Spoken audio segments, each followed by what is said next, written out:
Generálnym partnerom zbierky Hodina deťom je zdravotná poisťovňa Dôvera. Pretože pomáhať deťom je zdravé.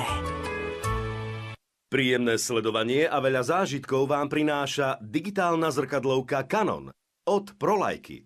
Prolajka, partner fototechniky Canon.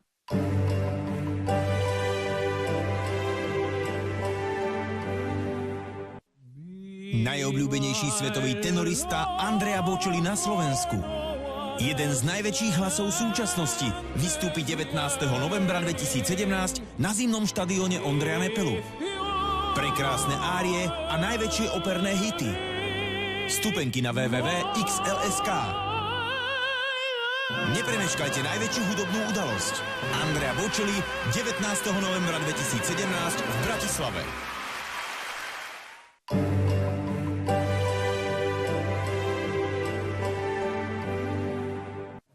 Tak mi povedzte o vašom novom nápade.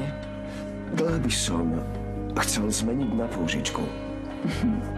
Tragický koniec podnikateľa, ktorému zamietla úver, jej zmenil život. Povedz mi, že to nie je pravda. Dala som chudobnejším, ako je pani Grilová, možnosť vyžiť do konca mesiaca. Potom im tie peniaze vrátime a všetko bude ako predtým. Premiéra drámy podľa skutočných udalostí v 2 častiach za sebou. 2 zákony. V nedeľu o 20:25 na Jednotke. Teraz budem čítať vaše mená. Každý sa vždy postaví a pekne nahlas mi povie, čo robí jeho mamička a otecko. Súdružka učiteľka by od teba niečo chcela. Potrebovala by niečo vybaviť.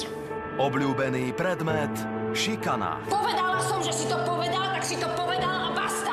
Osvedčená pedagogická metóda manipulácia. To už je 3. petorčička, Danuška. Neviem, čo bude na vysvedčení.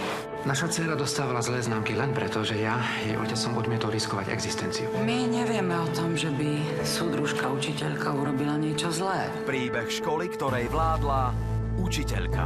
V premiére v pondelok večer vo vysokom rozlíšení v kine RTVS na Jednotke.